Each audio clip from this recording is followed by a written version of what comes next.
Começa agora um programa que traz tudo sobre o livro mais lido em todos os tempos. Apresentamos O Som do Livro.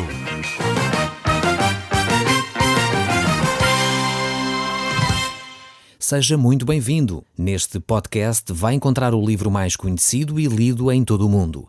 Vamos levá-lo numa viagem pela história da humanidade. Este é um audiolivro para si, para a sua família e sociedade em geral. Contextualização e comentários de Paulo Chaveiro. Caro amigo, nós estamos no capítulo 23 deste segundo livro de Samuel. E nós vamos encontrar aqui, nestes últimos capítulos, as últimas palavras deste grande rei de Israel, que foi Davi. Nós, no nosso último estudo, focámos num dos cânticos mais bonitos que Davi escreveu. É verdade que nós não tivemos todo o tempo para abordar esse cântico, mas espero que tenha conseguido lê-lo você mesmo e tentado receber da parte de Deus algum alimento espiritual através desses textos que Davi nos deixou. Eu gostaria então de começar o mais breve possível a ler este capítulo 23, pois hoje iremos terminar este segundo livro de Samuel. E diz assim o verso 1. Estas foram as últimas palavras de Davi. Diz assim Davi, o filho de Jessé, o homem a quem Deus deu tanto sucesso, o ungido de Deus de Jacó, o suave salmista de Israel. O Espírito do Senhor falou por mim, a sua palavra estava na minha boca. Vemos aqui Davi que se identifica como sendo este ungido de Deus, este Deus que era o Deus de Abraão, Deus de Isaac e Deus de Jacó. Ele menciona aqui o nome de Deus como sendo o Deus de Jacó, mas por que razão acham que Davi faz esta alusão aqui? Porque é que Deus era reconhecido como o Deus de Jacó?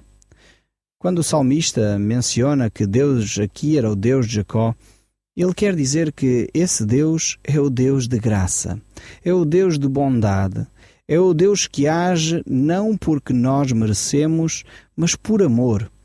E é exatamente por isso que Davi começa por dizer que Deus é o Deus de Jacó. Olhando para a vida de Jacó, ele era um homem cheio de falhas, era um homem cheio de astúcias, tentando sempre enganar o outro. Enganou o seu irmão Esaú, mais tarde tentou ali arranjar esquemas para poder duplicar e triplicar os rebanhos que ele tinha, mas Deus agiu com graça para com Jacó. Deus não lhe deu a paga, digamos assim, dos seus erros. E por isso mesmo, Davi diz aqui neste seu texto que ele é o ungido de Deus de Jacó. Ou seja, Davi foi chamado por Deus por causa do seu amor, por causa da sua graça e não por causa dos seus méritos. Davi reconhecia muito bem as suas falhas, os seus erros, os seus pecados. Ele sabia que ele era um homem que falhava constantemente. E por isso mesmo ele reconhece que só esse Deus de graça, esse Deus de Jacó, esse Deus que estende um favor imerecido, é que o poderia ter chamado a ser rei. Davi, antes de ser rei, era conhecido como um pastor. E era um pastor que podemos dizer que nem era reconhecido muito pelos seus de sua própria casa.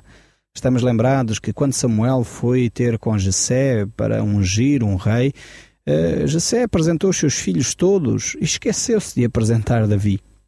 Mas este Deus de graça, este Deus de Jacó, este Deus que estende um favor imerecido, chamou Davi de trás do rebanho de seu pai para o tornar pastor e rei da nação de Israel.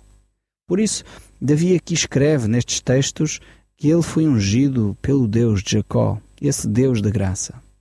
É o mesmo Deus de graça que estende o seu amor até si que me está a ouvir. É o mesmo Deus de graça que olha para si e diz: eu te perdoo apesar dos teus erros. Eu te amo apesar dos teus erros. E eu te amo de tal forma que eu enviei o meu Filho amado Jesus para que tu pudesses ter um relacionamento comigo. Isto é o que Deus diz a seu respeito que me está a ouvir. Você pode neste momento ter um relacionamento com Deus por causa do amor que Deus demonstrou através da pessoa de Jesus Cristo e que o estendeu até si, que está aí desse lado a me ouvir. Deus o ama de tal maneira que Ele deu o seu Filho unigênito para que todo aquele que nele crê não pereça, mas tenha a vida eterna. É este mesmo Deus de Jacó que ungiu a Davi como um favor imerecido, que se aproxima de si, que não merecia essa aproximação de Deus, e lhe diz: eu te perdoo, eu te restauro, eu restabeleço este relacionamento contigo. Basta você aceitar o toque de Deus neste momento, basta você reconhecer o seu pecado, basta você dirigir-se a Jesus e aceitar pela fé aquilo que Cristo Jesus fez na cruz, para que você se relacione com o Pai. É o mesmo Deus de Jacó, é o mesmo Deus da graça que fala consigo hoje. Davi aqui compreende também, neste texto que nós acabamos de ler, que o Espírito Santo de Deus falava por intermédio dele. Ele era um instrumento de Deus para comunicar a palavra de Deus. Davi, este salmista, trouxe até nós muitos textos da palavra de Deus de uma forma poderosa. E nós no último programa pudemos analisar um desses cânticos de Davi, onde o Espírito Santo de Deus certamente o inspirou a registar aquelas palavras. Mas o texto bíblico continua, e eu gostaria de continuar a ler no verso 3 deste mesmo capítulo, e diz: disse-me assim a rocha de Israel: há de vir um que governará com toda a justiça, que administrará no temor de Deus. Será como luz da manhã e como esplêndida alvorada, quando a terra erva brotar do solo, sob o calor do sol depois da chuva. E foi igualmente a minha família que ele escolheu. Sim, Deus estabeleceu uma aliança eterna comigo. Está selado com o seu acordo eterno. Ele constantemente olhará pela minha segurança e pelo meu sucesso. Mais uma vez vemos estas palavras belas da parte de Davi, na compreensão do amor e da graça de Deus para com ele e para com os seus descendentes, para com a sua família. É desta forma que Deus foi gracioso com Davi, e ele compreendia esta graça de Deus, fazendo chegar as bênçãos que ele realmente não merecia até ele e aos seus filhos, estabelecendo com Davi um reino eterno. Isto acontece pela pessoa de Jesus Cristo. E de facto é tremendo ver como Deus escolhe esta família, escolhe a família de Davi, por causa da integridade de Davi, da fé de Davi, do coração que ele tinha de justiça e de equilíbrio, que Deus escolhe esta família para dela fazer nascer o seu amado Filho Jesus. Para dela nascer Jesus Cristo, que veio à terra, que era Deus que se fez carne e habitou entre nós. Deus escolheu a família de Davi e dessa forma cumpriu a promessa que o trono de Davi seria estabelecido para sempre, e o é através da pessoa de Jesus Cristo. Mas o texto bíblico ainda continua: mas os ímpios são como espinhos que se lançam para longe, rasgam a mão de quem lhes pega, têm de se estar protegido para os apanhar e para serem lançados no fogo. Mais uma vez, estas palavras aqui descrevem a forma como Deus cuidou de Davi e ao mesmo tempo lhe trouxe a sabedoria para lidar com aqueles que são seus inimigos, para lidar com aqueles que são muitas vezes astutos e são capazes de magoar aqueles que agem de coração aberto, aqueles que agem com sinceridade, aqueles que agem com transparência.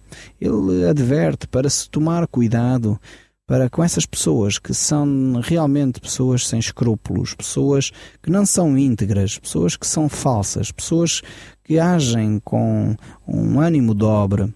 Deve-se ter cuidado, as mãos devem estar protegidas. Ele dá esta imagem aqui, pois se a pessoa se aproxima de um espinho sem se proteger, a sua mão vai ser rasgada, vai ser ferido desnecessariamente. Então a pessoa deve tomar alguns cuidados nos seus relacionamentos. É o que ele está a dizer, por outras palavras, neste texto bíblico aqui.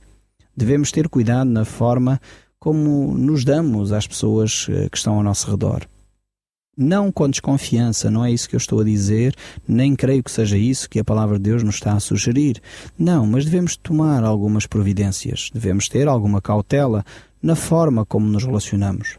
A palavra de Deus nos mostra que os nossos relacionamentos devem ser transparentes, devem ser íntegros, devem ser responsáveis e por isso mesmo devemos aproximar-nos das pessoas com a intenção de as amarmos.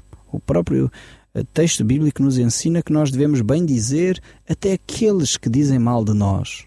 Mas ao mesmo tempo ela nos adverte a termos alguma atenção na forma como nos damos às pessoas que nos rodeiam e, essencialmente, aquelas pessoas que, por vezes, nos querem mal, por vezes são invejosas, por vezes têm realmente alguma situação por resolver na sua própria vida e por isso têm amargura no seu coração.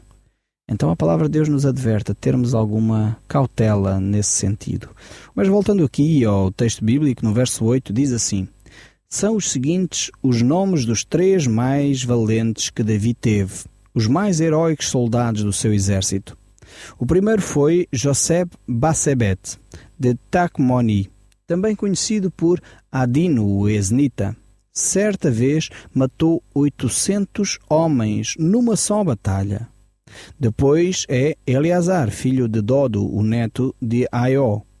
Foi um dos 3 homens que, com Davi, enfrentaram os filisteus naquela vez em que o exército de Israel fugiu.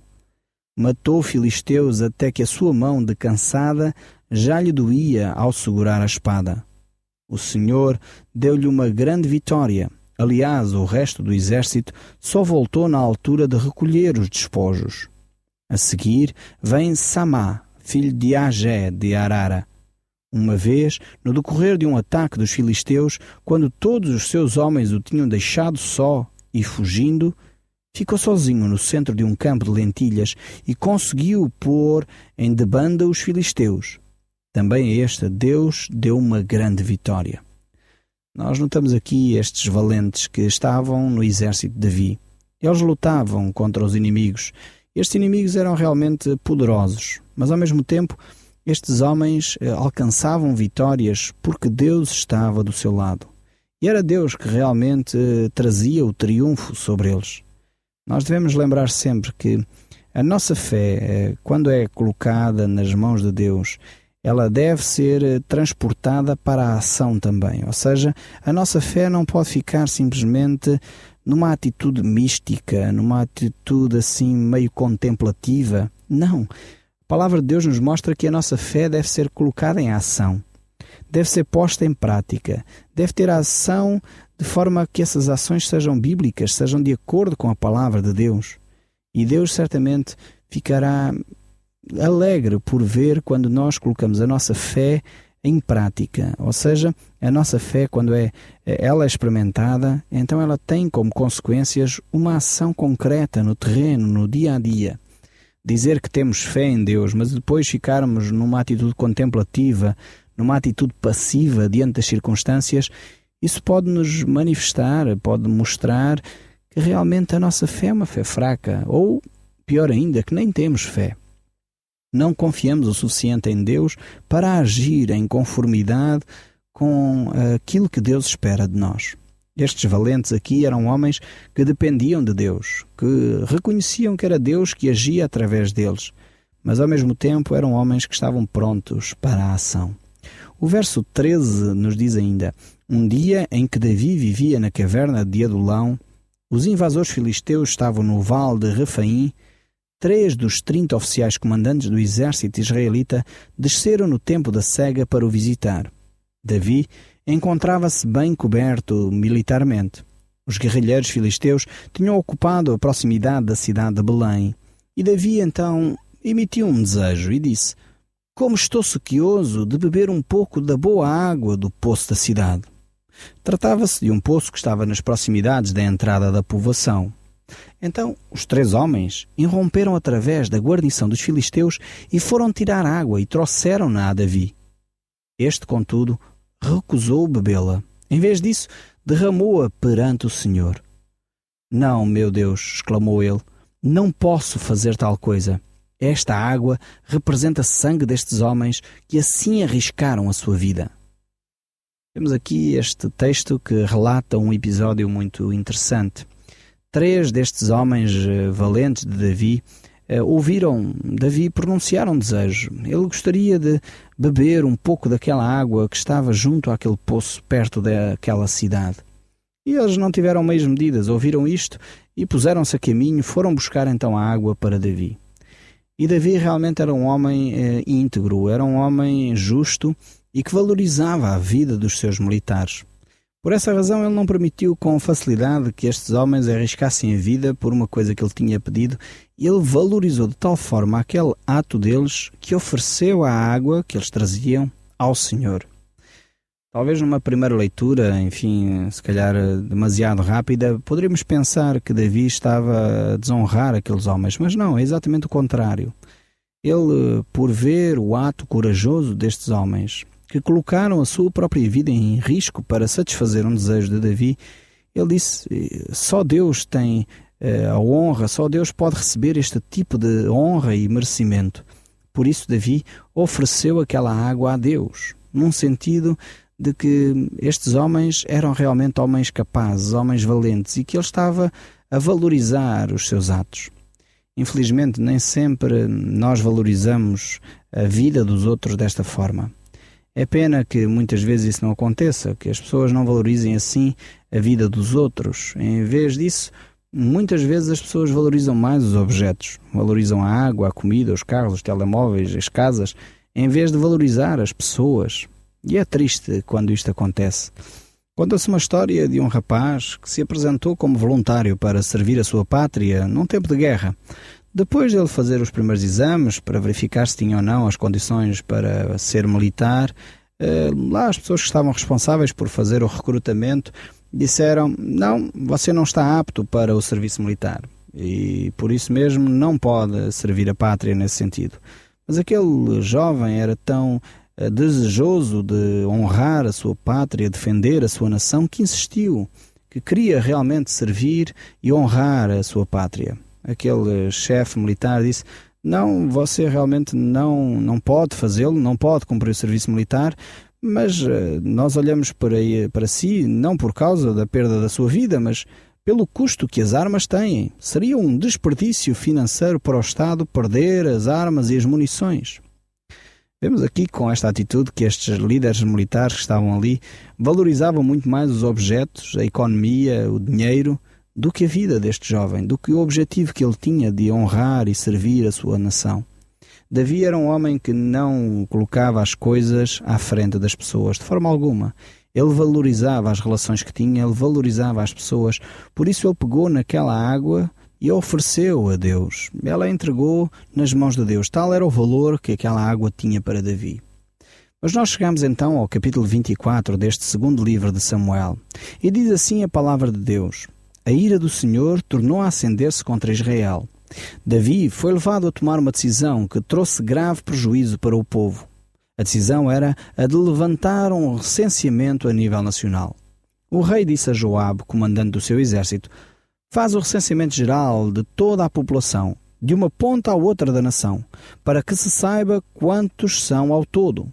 Joabe replicou-lhe: Deus permita que vivas o bastante para veres este povo multiplicado neste reino 100 vezes mais do que até agora são. Mas que interesse tens tu nesse recenseamento? Vemos aqui o comandante do exército, este Joabe, a tentar dissuadir Davi de uma atitude de recenseamento do povo. E Joabe estava certo. Se Davi tivesse de facto atendido a este conselho, ele teria escapado realmente de ter pecado contra Deus. Esta era uma passagem aqui que nós vamos encontrar, é uma passagem bastante delicada. Vemos que ela começa de uma forma interessante, dizendo que, por um lado, a ira do Senhor se acendeu de novo contra a nação de Israel. E incitou então Davi a fazer este recenseamento. E vemos que é possível que a nação de Israel tenha pecado noutra área, o texto bíblico não diz, para que a ira de Deus se tenha acendido. Nós sabemos que a nação de Israel era um povo bastante idólatra, era um povo que não agia com fé, digamos assim.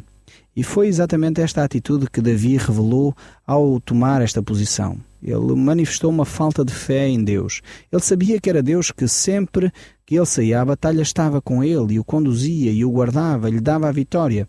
Neste momento, ele não tem essa fé em Deus e por isso ele quer saber exatamente quantas pessoas ele tem no seu exército. Por isso manda contabilizar, manda fazer este recenseamento. Por outro lado, vemos aqui que Davi foi levado a tomar uma decisão. Um outro texto da palavra de Deus nos mostra esta ideia aqui, que de alguma forma ele foi provado, foi tentado. Esta talvez seria a ideia mais correta, ou as palavras mais corretas para serem registadas aqui no texto bíblico. Em vez de incitou, seria tentado.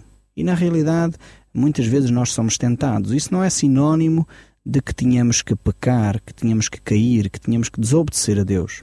A tentação faz parte da nossa vida e faz parte do nosso crescimento espiritual, da nossa maturidade espiritual. Por outro lado, ainda um outro texto da Palavra de Deus, em Crônicas, nos mostra que foi Satanás que induziu Davi a praticar este ato. Foi Satanás que instigou, digamos assim, Davi a agir desta forma. Isso encontramos em 1 Crônicas, capítulo 21, no verso 1, onde diz: Então Satanás se levantou contra Israel e incitou Davi a levantar o censo de Israel. Esse censo custou muito caro tanto a Davi como a toda a nação. Provavelmente foi por vaidade, ou por medo, ou por falta de fé, como já disse, que Davi agiu dessa forma. E Deus permitiu que Davi agisse dessa forma, assim como Deus permite muitas vezes que nós caiamos no pecado. Deus é um Deus de amor, é um Deus que nos quer fazer crescer, mas ao mesmo tempo Deus não limita, não nos trava quando nós tomamos as nossas opções. Davi não era obrigado a fazer este censo, tanto que Joabe o advertiu para ele não fazer. No entanto, mesmo assim ele quis fazer. E aconteceu que Joabe saiu, foi por toda a terra de Israel e contabilizaram então o povo, e eram cerca de 800.000 homens com a idade de serem recrutados para o exército em Israel e 500.000 em Judá. Então esta era a preocupação de Davi, saber exatamente quantos homens ele tinha para a peleja.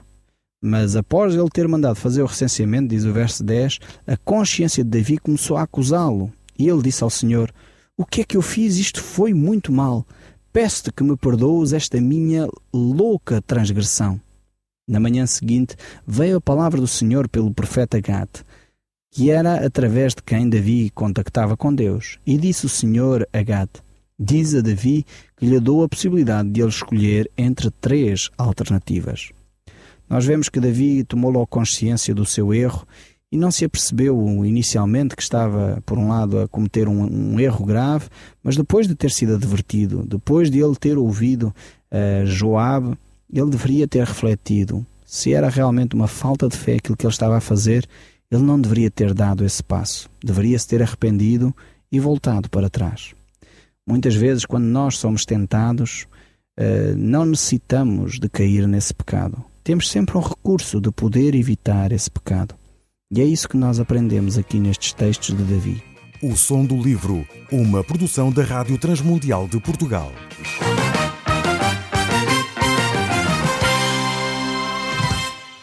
RTM. Conhece todos os nossos programas em rtmportugal.org. Uma produção da Rádio Transmundial de Portugal.